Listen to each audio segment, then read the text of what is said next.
I'm Nate Wilson. I'm Michelle Dash. This is Steve Chen. Happy to be on the Earn and Invest podcast.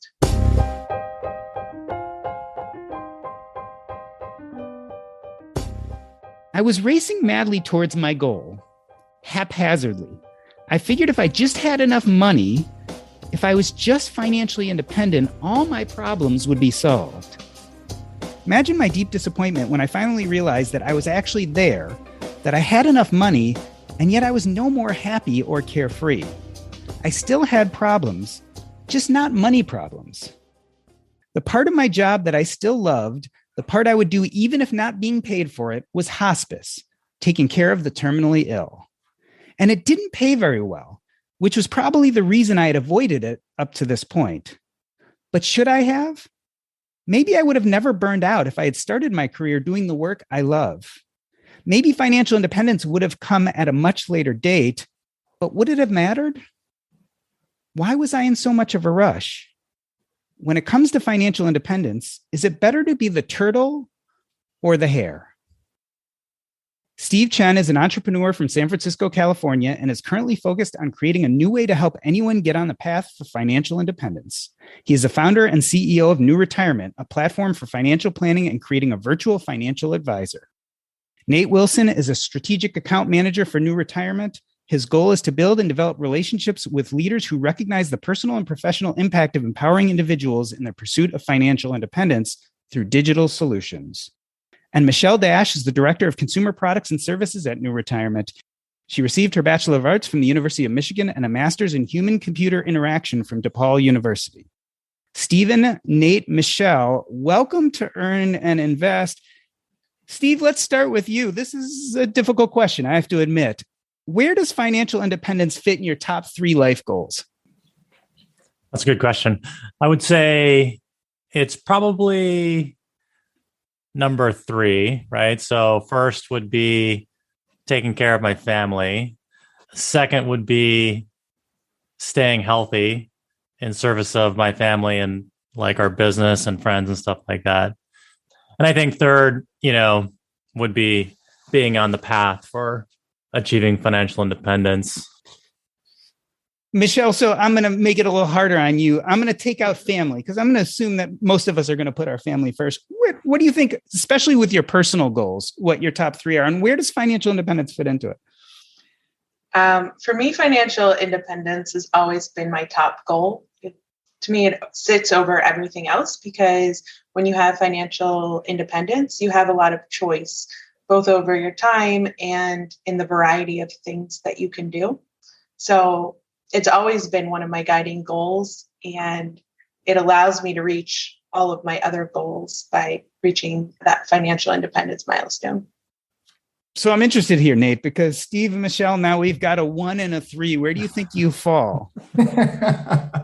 Well, it's funny. What's that quote? They say, like, you spend your health trying to gain wealth to one day having to spend all your wealth to regain your health, right?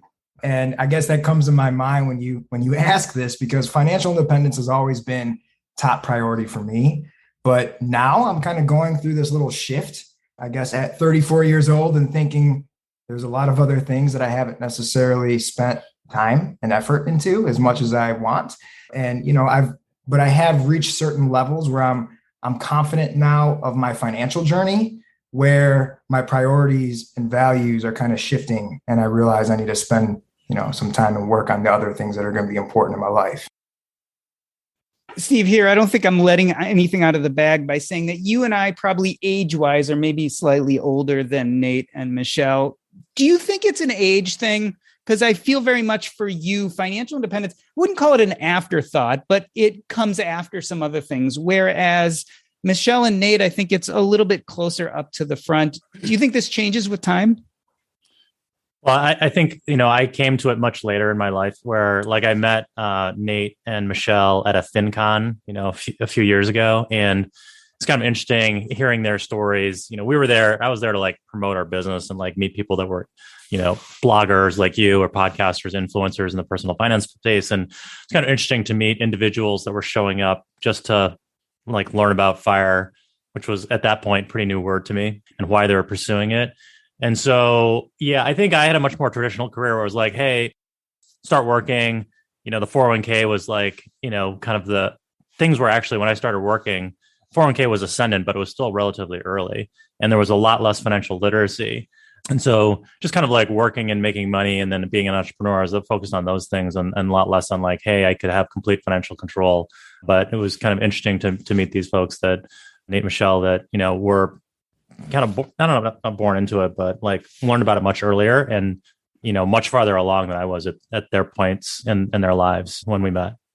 Michelle, Steve just said you were kind of, in a sense, born into it. And I totally feel him on this one, because for me, financial independence was an afterthought. I only got there when I found myself unhappy with my current work life. Tell me about what opened your eyes to financial independence in the first place. I grew up in a family where we talked about money. My grandma was an accountant. My parents were, pretty financially literate. So it was just something that we always talked about. And when I graduated from college, they taught me 2 rules that I had to follow, which is to always pay off your credit card bill and to invest really aggressively in your 401k. And I started doing both of those things at my first job. I was maxing out my 401k really early. And what it did is it just allowed me to live, $15,000 or now closer to $20,000 under my salary from the start. So it created a really good habit early on in my career. And I just brought that forward. Nate, what came first, career aspirations or financial independence aspirations? Financial aspirations. So mine was quite different in regards to who I was born. My parents, my family wasn't necessarily very literate. And so I grew up seeing a lot of family and friends struggle. And I was just, my dad, I had really good family, really good parents. And what I would I learned from them is the frugality part, just because, hey, we have to buy what we need because there isn't a surplus, right? And I know that my dad did everything that he could just to provide for his family. And that included a job that he couldn't stand.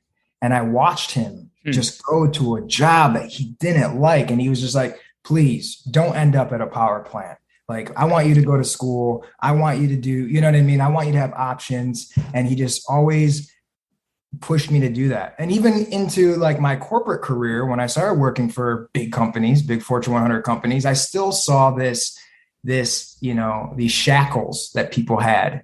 And it's like to their job, to corporate. And I never wanted to feel like I was under somebody else's control. You know what I mean? I never wanted to feel that I didn't have a choice. So that was a lot of my drive in wanting to gain financial independence, is just so I knew that I could, not have to live like that, not have to live scared. Steve, I'm interested in this point. As I listened to Nate talk, and Michelle also, I realized that their financial beliefs colored the way they saw the workplace. The same thing happened to me, but after I was totally ensconced into my life as an internal medicine physician.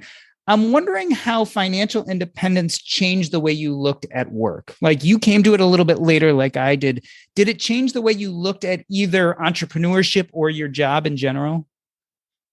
I think that one thing that was good with my career was that I had this vision early on that I wanted to be an entrepreneur,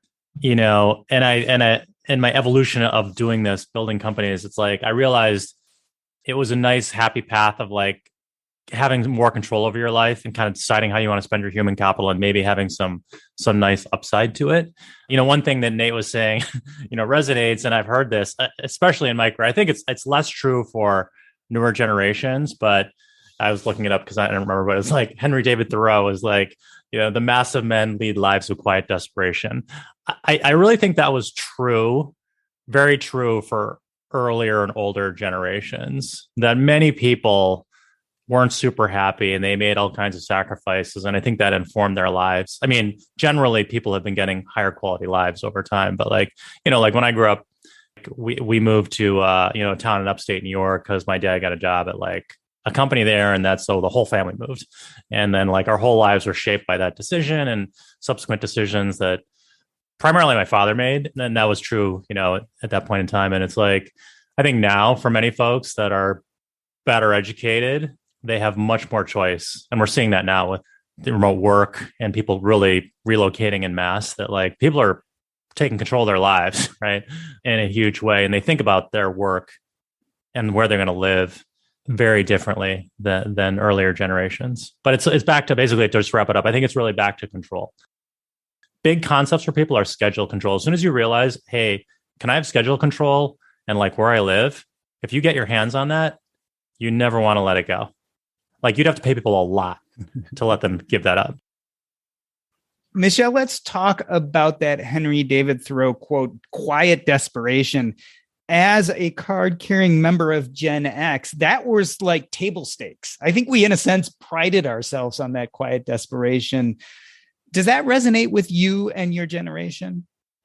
I mean, maybe not quite as much. Yeah, it doesn't really resonate with me quite as much, but I definitely, what resonates is where Steve was saying about how he like had this vision of being an entrepreneur. I always had a vision of not having to work after the age of 40.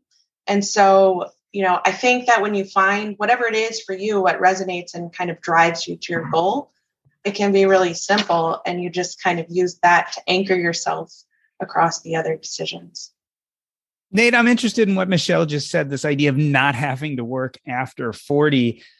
There's been a lot of disagreement in the FIRE community for the RE part, the retire early. And it brings up this idea of, is early retirement really the goal? Is it for you? No, it's not. It's not to not do nothing, right? Like that's not my goal. And I think that as human beings, like we all still want to have some value and we need that to give in certain ways. Like I know personally, I'm wired to work. I always want to be doing something, but the goal is to have the choice in doing what I want to do and being able to add value the way I want to add value and give back to this world the way I want to. Like, that's what drives me. It's not just like, I need to get away. I need to get free. I need to travel. And I love traveling. Let me say that. But it's also just to know that there's going to be a time when I am completely doing everything I want to do just because I've put myself in that position to do it. Michelle, let's get back to what you said. I mean, 40, if possible, no more work, you're done? Or could you see yourself taking on some type of work, but maybe something you enjoyed more? Yeah, well, what I'll say is that as I got closer to the goal, it wasn't about not working. It's more about doing work that you really love. So a couple years ago, I quit my job as a technology consultant, where I worked 1 million hours. I traveled a lot on a weekly basis, and I joined New Retirement. And for me, that was really this job that gave me more flexibility and was able to really work on something that I'm passionate about, which is financial education. So it's really not about not working, because just like Nate, I'm wired to work, but it's really having that choice that you don't necessarily have to, or you can do something else or find other things. That is really the key. Steve, how important is time frame? Because again, when I discovered financial independence, or at least started thinking about leaving work, there was the urgency of now. I was like, how am I going to do this? What side hustles do I have to do? How am I going to make extra money? Because I need to figure this out as soon as possible. Do you feel any of that urgency? And when you discovered financial independence, did you set up a time frame? Like, I want to have my net worth here by X age or by this many months or years? I think that time is the biggest misunderstood concept around financial independence, or it's the biggest lever, and people don't appreciate it enough. And like, actually talking with like the Choose FI community and the folks that lead that. And I think really the really interesting idea that they put out was like, you can get there, you can get really far down the path to FI in 15 years. But that's how you have to kind of think in that kind of time frame. Which is if you start saving ideally 20, 30% or more of your income predictably, and just putting it into the market in a low fee way, capturing, the most efficient ways, returns you can, that you will be very far down the path in 15 years. So in 15 years, when you're young, sounds like forever. That's the thing.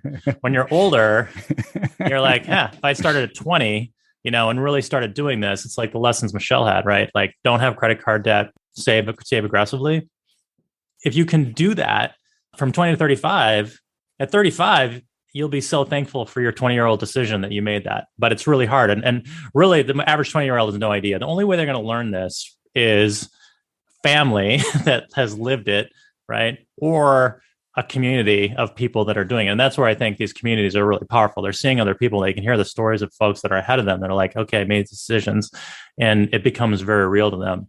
What we see in our community is just that people, the average person, kind of hits 50 plus, and then they're like, holy smokes, I may not be able to keep working forever.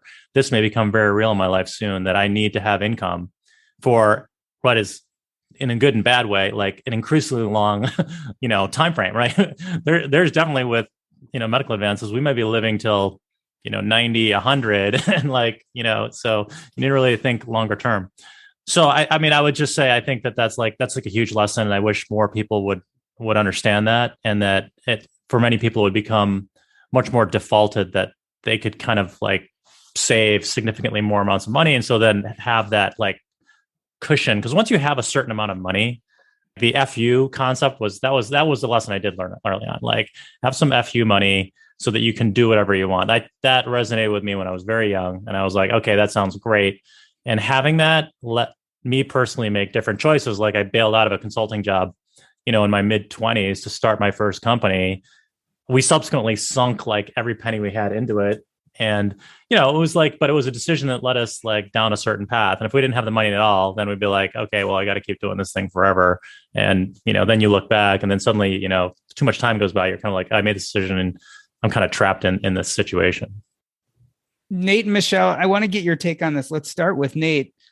If I had a crystal ball and I could say, Nate, you got to keep going for 15 more years, but then you'll be financially independent. Tell me how that'd feel looking forward to that 15 years. Ooh, it's been interesting because I've made well,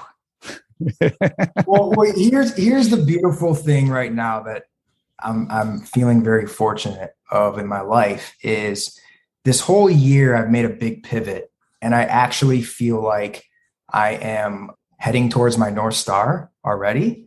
And for quite some time, I always knew that I wanted to be able to teach and help people with their finances in some way, shape, or form, right? And I've asked myself probably like 10 years ago, like, if I already had $1 billion and I didn't have to work for money, like, what would I do?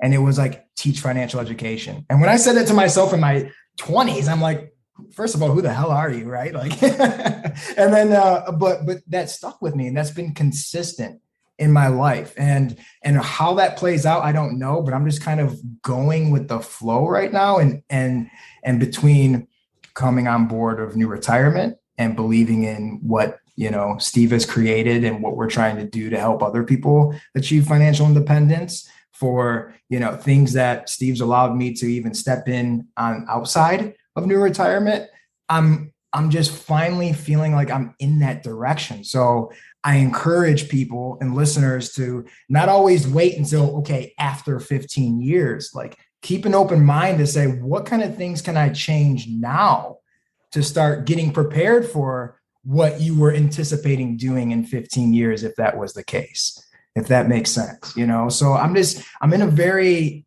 fortunate position that all my efforts right now, I feel like, are feeding towards ultimately what I would have done, or my why of why I wanted to get free anyway. So, Michelle, let me make this a little more complicated. Let's say you, like Nate, found your North Star. Would you be willing to work, 40 hours a week for the next 15 years to get at financial independence, doing something that had deep meaning and purpose for you?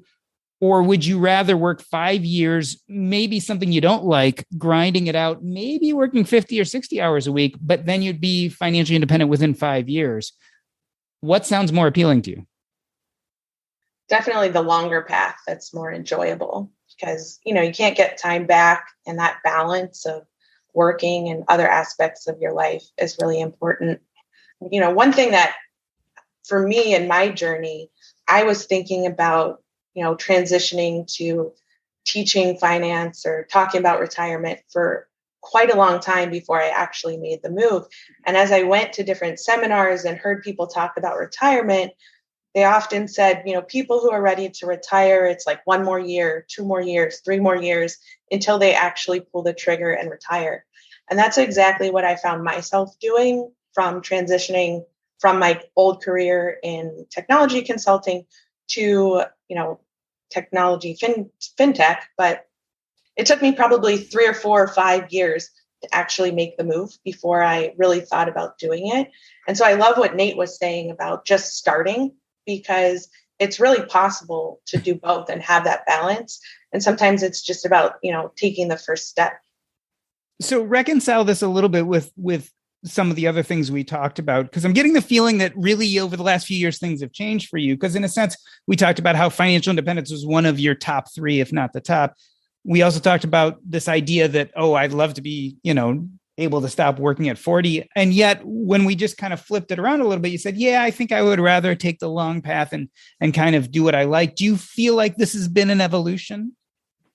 For me, I feel like I took the long path because I started at 21 and just did a little bit at a time. I really didn't change my lifestyle. I just followed those principles and automated my investments and, did it for several years. I just turned 40 and I'm still working. So, and I have no plans to stop working. So I don't think it's not, to me, I reached financial independence many years ago. So it's never been about, stopping. It's about the feeling that you can stop at any time, or I can have the power to change my life in any direction. And over time, you just kind of weave more things that, are meaningful and purposeful towards you. And so just like where Nate is, I, thought about it and made some changes, but it took me a longer time to pull the trigger than it did for Nate. Steve, I'm interested in this idea of slowing down. When you were in your 20s, you probably didn't think much or know much about financial independence. And you were saying at that time, you kind of left a consulting career to jump into your own business, a business which you eventually had to sink money into. Knowing what you know today about financial independence, do you think you would have done the same thing back then? I mean, yes, I would have done the same thing for sure. I think I would have made some wildly different choices about like real estate and investing and stuff like that. I mean, I think, personally, like what happened, I am an early adopter of financial innovation. So like, with a 401k, I saw it. And in my first job, I participated in it. What I didn't do is understand it well enough. And also kind of because of that, I think gave up on it. Like I was in a 401k with Fidelity. There was some education, I just took the defaults, which were probably super low risk. And I remember looking at it and being like, okay, good, I'm saving here. And then looking at it and being like, wow, this hasn't changed. That's because I didn't think about the investment mix. Probably, I wasn't looking at fees. And it also led to like, why am I bothering to do this? And so I think that affected my thinking later. I was like, screw this. This is taking freaking forever, right? Versus I'm sure, Michelle was probably like, hey, I understand this better. And probably gotten lower fee funds, probably gotten more aggressive funds, stuck with it, and like was able to see, oh, wow, this thing has ballooned up to be like a material amount of money. So a lot of this is, back to making good choices early on and sticking with it and kind of understanding the context of what you're doing. So anyway, I would make, I think, largely the same choices I've made in my life, but I'm sure like, benefit of hindsight, I would have done much better. But, the main thing I think that, another lesson I've taken from talking to people in FI is like, the main thing is like having a high savings rate. And that is something I've had in my whole life. And so no matter what, like I've saved a truckload of money and that's been good, right? Like, and that has given me a lot of flexibility and just knowing that I'm living basically below, our income levels. And that's stayed consistent. I don't really see that changing because I like piling up money. So I have choices to either invest it into myself or other companies or whatnot. Nate, I'm interested in this idea of kind of what you would have done differently. Steve just talked about this idea of realizing how important savings was and maybe setting yourself up a little bit better with investments, et cetera. When you look back at your trajectory, is there anything even today you're like, oh, I should have done that differently? It would have really served me today. Yes, for sure. So one of them specifically, because I'm a big proponent of this, is house hacking. And for those who don't know, house hacking is when it can look at different ways for different people. If you buy a single family home and you rent out different rooms, if you do what I've done and buy like a multi-unit, you can go up to 4 units, live in one, rent out the other. And essentially, when you look at people's expenses, their housing is one of the most expensive things on their monthly expenses. So if you can reduce that significantly or get rid of it altogether, it's a huge power move for your finances. It frees you up to do a lot of different things, because if you have that money now, if you do have other debt, you can pay down that debt, you can invest it, you can do whatever. So that's one thing I just wasn't educated enough on. When I came from Toledo, Ohio, I moved to Chicago. There was a lot of like, whoa, wait a second, this is really expensive compared to where I came from, right? And there was also these misconceptions about saving 20% so you didn't have to pay PMI. And it wasn't until later that I realized all of the opportunities that you can leverage out there for like owner-occupied financing. And in fact, real estate has been another portion of what I've kind of incorporated into my overall portfolio. And I ended up buying rentals before I even bought my own personal home. But I was like saving up all this money to make this purchase, to make this house hack happen that I had planned for years, when in reality, I could have done it a lot sooner. And if I would have done it a lot sooner, that would have just increased it would have increased everything really, really quickly. But again, can't say that I necessarily, that's one thing I would have changed, essentially. There was just a lot of education. I had a lot of cash and it wasn't being put to use.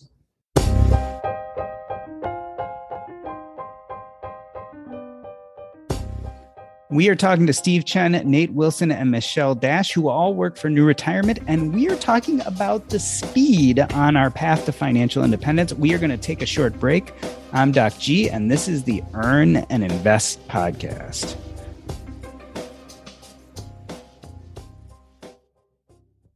Hey, everybody, this is Doc G. We are 2 weeks away from my book, Taking Stock, launching on Amazon August 2nd.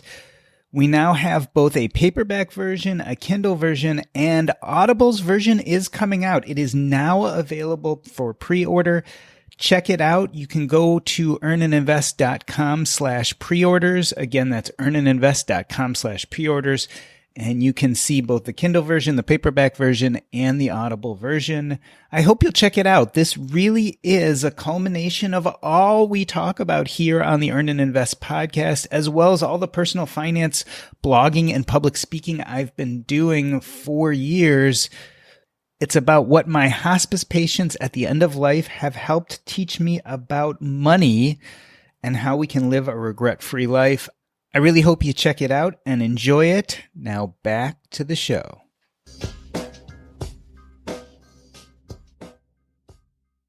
Let me reintroduce you. We're talking to Stephen Chen, who is an entrepreneur from San Francisco, California, and is currently focused on creating a new way to help anyone get on a path for financial independence. Nate Wilson is a strategic account manager for New Retirement, and Michelle Dash is the director of consumer products and services also for New Retirement. And we are talking about the speed at which we get or take the journey to financial independence. Michelle, I have this exercise that I think is kind of important called the reverse lottery test. And it basically asks you, what would you do and how would you spend your time today if you just found out you won the Mega Billions lottery? So let me pose that question to you. If you won the lottery today, how would your life become different? It's a great question. I really feel like my life wouldn't be that different. I may take a few more vacations and take a little bit more time off. But in general, I've really spent the last, many years building a life that I'm happy to be in all the time. So I feel great about the fact that I can say that it wouldn't look that different. I'm very simple. I like simple things. And, I'm able to just enjoy the life that I have right now. Nate, do you equate winning the lottery with financial independence? I mean, is that what it feels like to you? I mean, I would definitely be having some different conversations with Stephen Chen, maybe. Based on some of the things he said about time and schedule flexibility and where I'm currently, or this whole independence. And I feel, no, it's been great. But I do, just in regards to going back to what I had said even earlier about what was the reason, what would be my why after I reach or why I always wanted to chase financial independence, right? And I don't know that I would do much different. It would just empower me to be able to do the other things I want to do, like community development and things I want to invest in and how I want to help people. So, but as far as like my own personal, yeah, I have my values and not too much would change at this point. Steve, let's imagine that tomorrow you get a phone call from private equity and they say, we're going to give you mega billions to buy out new retirement. The only thing is you cannot work here anymore and you can't work in this field. What do you think your long-term goals would be then? What do you think you would do with yourself? I think that I would probably take a break. I've always wanted to take a sabbatical and never done that. So I would take some time and kind of reassess things, but I'm very confident I'd be back building something else or something in the same space because I do care about the space a lot. And like Nate and Michelle, like I have constructed a life that I like a lot and, where I want to live and like how I live my life and a high degree of schedule control that is good. And also I've talked to lots of entrepreneurs and many of whom have exited. And, what happens is they're like, great. There's a brief moment of like, awesome. We kind of achieved the goal, summited Everest, right? Made a bunch of money. And then it's like, okay, like literally that is a very short-lived thing. I think people are very focused on these goals, but there's hedonic adaptation. It doesn't really matter. Like if your life is like so much better suddenly, or you suddenly have a lot more money, very quickly you're like, that's, it's not that much better. It's like you buy a new Porsche or something. You're like, great. You like it for a couple of weeks. And then it's like driving any other car to you. So I understand this. And I think that, what gives meaning for people is, the why and the purpose and like, what's the larger calling that you're pursuing. And for each person, that's an individual choice. It's also fun to do it with people you like and admire. And so we're trying to do that here. Steve, I'm going to ask this question, even though you've kind of already answered it, but I want to ask it anyway. Do you think you'd be any happier? Well, I do think like having a huge pile of money where, you're hedging out a lot of your financial risk would be a big stress reducer, but I don't think it would make me long-term happier. I mean, it would make me happier from hey, I don't have that anxiety or concern anymore. And I could solve financial problems for other people, like in my family or whatever that I cared about. But, other than that, I don't think it's like some giant unlock. My favorite answer to that question, my friend, Physician on Fire, when asked this question, he said, I take a lot more first-class flights. He said, besides that, my life wouldn't be much different. Michelle, let's talk about life as it is today. You're already financially independent. Do you spend much time thinking about enough? Like, has the meaning of enough changed for you, or do you worry about it? Yeah, I spend a lot of time, on my pursuit to financial independence, thinking about enough. Like when I reach the number, is that when I should quit, or should I keep going for longer? And I recently had a baby, so I started much later in life, and now I'm wondering the same thing because what was good for financial independent for an adult might be different for a family. So now I'm going through this process where I'm saying, okay, what is enough now for my family and for the lifestyle that I want to live and be able to raise her? So kind of grappling with that question again. And there's not really a good answer, and what I found is that it changes. And so whatever number I have today is going to be different in a couple years because my goals and my lifestyle have changed so much over the last several years that I'm much more flexible in my goals than I was many years ago. Nate, you ever think about that? That maybe enough won't be what you thought it was when you figured out that financial independence number? Well, just to backtrack too, a couple of things kind of come to my mind. And I remember reading before when you linked it to happiness, right? Now there was that article or that study that was done that was like past $75,000, there was no increase in happiness. Now that was pretty dated. And in this economy with this inflation, I know that is definitely different, but that was something that always resonated with me when I had saw that study a long time ago. And I encourage a lot of people, and I always am constantly reevaluating my enough. And to Michelle's point, I think it's going to morph. I'm just fending for myself here as a single bachelor, right? So I don't know what it's like to have a girlfriend, and I don't know what her lifestyle is going to be. And then kids and family and all that, everything's going to change. But I feel like I have a decent relationship as far as knowing that I have enough. And that's brought a lot of comfort into this whole journey. So before, when I was younger and we talk about the speed and wanting to kind of get there. Like I've just evaluated that I realize I have enough now in this moment, and to try to be more present in my today. Right. So hope that answered your question. Steve, there's stories out there of financial independence induced marital discord, right? One person gets maybe a little quote unquote crazy about this idea of financial independence and causes all sorts of havoc in the relationship with a partner, maybe who isn't quite there. Has financial independence caused any friction in your life? Has this amazing discovery, something we all believe in, has it caused any problems? Not really. Not for me. I mean, I think that the foundation of any marriage is it is shared values and a kind of like a shared vision of the future.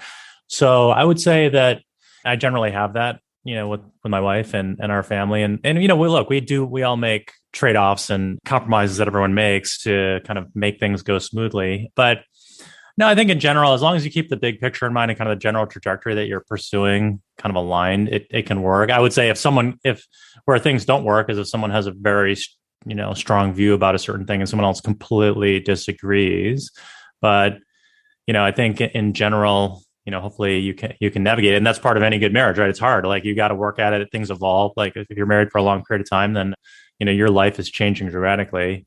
I mean, and just as an aside, like watching Michelle, like with her baby, like she was financially independent. I mean, she still is, but, just listening to her, like, okay, she was saying, well, now suddenly I have like the 529s. I got everything else. I've already figured out, created an entire financial plan for my, new family and like how it's going to go. It's kind of, I think what's interesting is people that have the literacy and awareness realize that they can make not necessarily life-changing changes, but small changes, and then capture the value of time to kind of maintain their trajectory. And then also like with Nate, like watching him, he's like, stood up a bunch of like 10, 20 doors. I mean, he has a whole, portfolio of real estate, and he's a pretty young person, right? He's kind of like stood this up in a few years. So it's kind of interesting watching him. And it's like, he's building this foundation for himself and other people. And like, I think he has a vision to continue to expand that. And he's doing that in parallel with like his work with us and his own work that he's pursuing outside of us as well. So it's kind of interesting watching what folks do once they kind of fully understand the levers. Michelle, when you discovered financial independence or really incorporated it into your life, how did your spouse feel about it? Was it a journey they took with you? Was it a journey they had to take separately? Have they taken the journey yet? Definitely a journey that I was on first. I'd say working from home and working at New Retirement, where I'm teaching financial independence and teaching Roth conversions and different financial strategies has really helped our household get on board with the same vision. So, it's all about exposure and learning, right? And so I'm someone who had a lot of family discussions about money, listened to a lot of podcasts, read a lot of books, joined financial communities, and sharing that information is so powerful, both with the community here, but also in my household. And as you learn these concepts, they just start sticking because they're simple and they make sense. And I think, what I hear from Nate and Steve, it's very attainable. Sometimes people talk about stories that are like, oh, I got this really great job, or I sold a company. But really, it's very attainable with very small changes to your lifestyle and intentional behaviors to feel secure. And when I think back to that enough question, I really think it's never enough. There's always more that you want to be saving.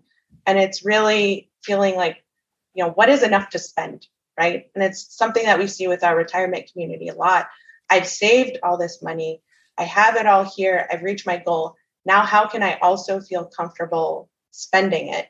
Because it's all about not having a scarcity mindset, but an abundance mindset, because everybody here, we can always earn more. We can create more wealth. We know how. We have the tools.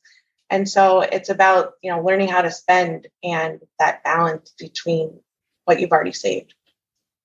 Nate, what do you tell young people just getting out of college who kind of see your life and say, oh, this guy, he gets financial independence. He's into real estate. He really seems to get it. What do you tell them about financial independence? And specifically, are there any pitfalls you tell them to watch out for? Pitfalls to watch out for.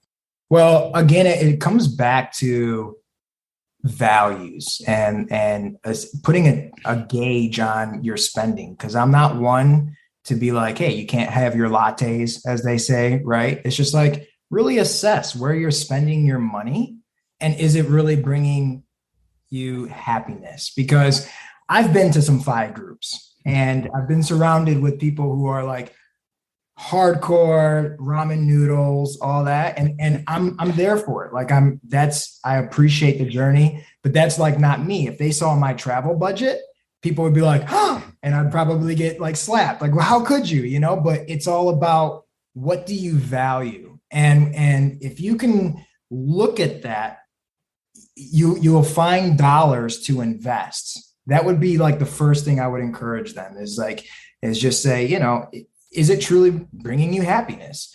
And then invest early, invest often. Obviously, house hack, especially when you're younger, because I'm starting to teeter-totter with that age where, I live in a basement, all right? And there's 2 units above me. And people are like, well, I don't want to do that. Well, you don't have to, you know what I mean? But as you get older and as you have a family and all those kind of things become you become limited. So if you can do some of those things early in your life and make those what some people think are sacrifices, it gives you that flexibility. And I would just say to not want to chase it just because of more. There's so many people.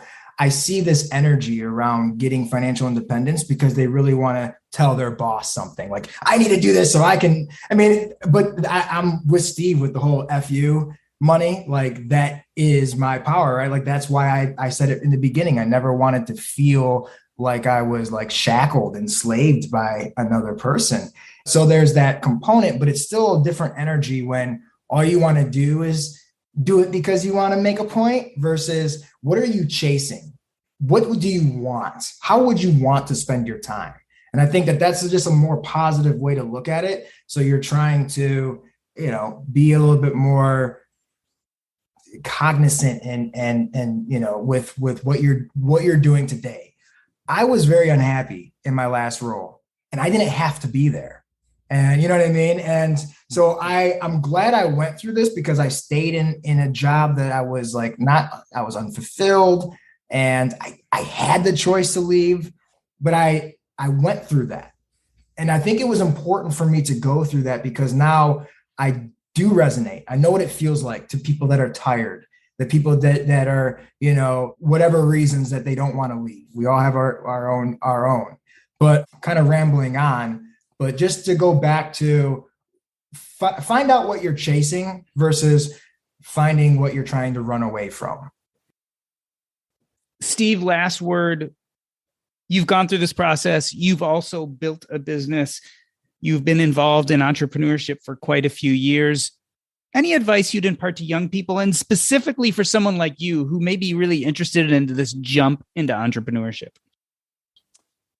Yeah, I think that the core is education, right? So take your education seriously, develop your skills, right? We do work in a society where, you get paid different amounts for your different capabilities. It's good to work in real companies first, and like understand what it is to have a job, work for other people, work in service jobs.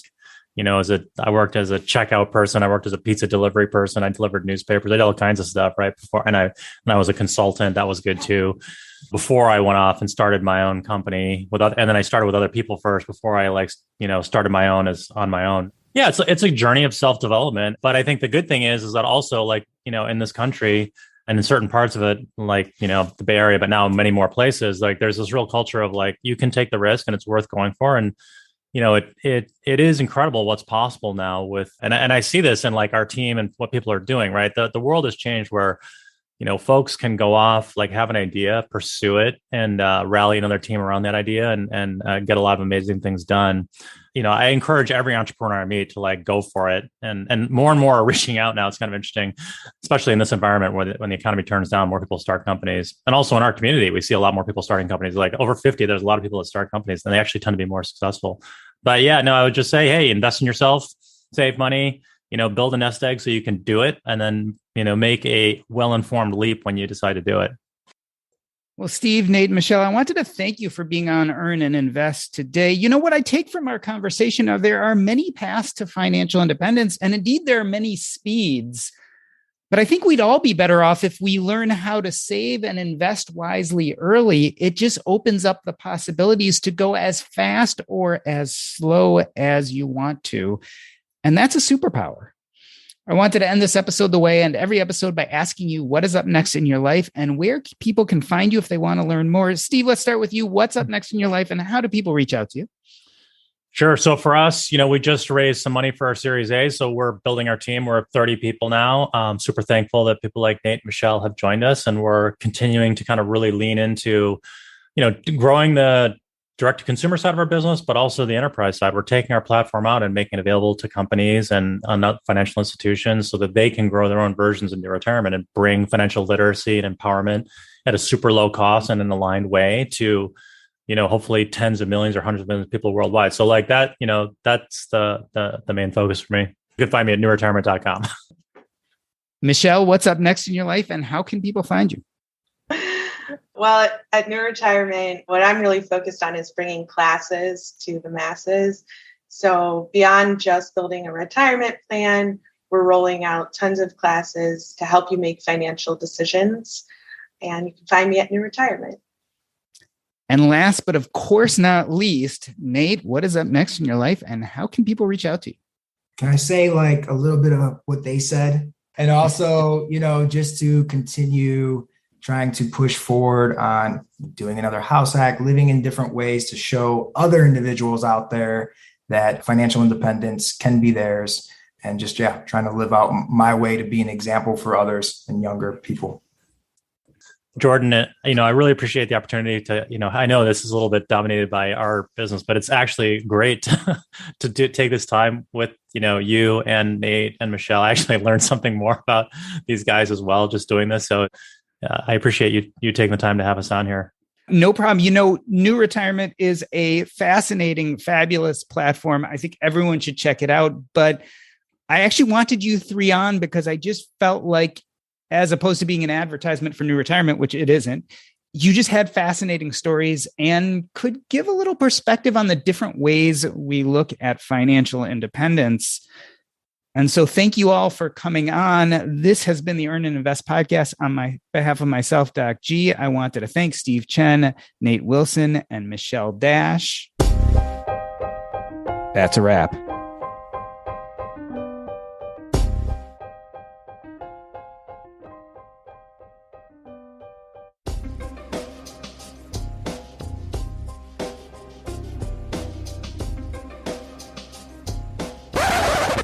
Awesome. Thank you. Awesome. That was a lot of fun. Anything you guys feel like we didn't cover, should have talked about? No, I think that was fantastic. So I really appreciate it. I mean, it was cool. It's I want to share this with our team so that more people understand kind of what other folks in our, it's so funny. We're working together all day long, but there's still many things I think many people don't understand about each other or could learn about what motivates folks. It's very fun to watch her face throughout this. Yeah, I guess it is. He's kind of your boss, but yet, the commonalities are there. And it's interesting because I really feel like there's an evolution for all of us from the day we start learning about financial independence to where we end up. And I think that's what's the fascinating part of the story. How I think in the beginning, we really see the money and the place as this place of safety. But I think as most of us go, we actually start seeing it as this tool to actually do stuff we really want to do. And I think all of your stories reflect that in different ways. And that's what, to me, is the fun part of this conversation. Yeah, no, it's cool to see it real in people's lives. I think so much of it's like people's stories is what's inspiring for other folks. It's like, oh, this is possible, you know, and there's definitely wildly different paths. I feel like Michelle's really got like the core of it where, hey, save money and just there's like a relatively straightforward way that anybody can do. What Nate's doing is definitely more involved. That's a heavier lift. Super boring. I wasn't expecting to out my age to the world. Did we actually say your age? Should we beep it out? She told us. Right? I don't know. I'll take a listen. If you're sensitive to that, I can get rid of it. But yeah, I mean, I figure, I tend to be on the old side for people in this community. But if you talk about retirees, I'm on the very early young side. So that's, the nice way of looking at it. But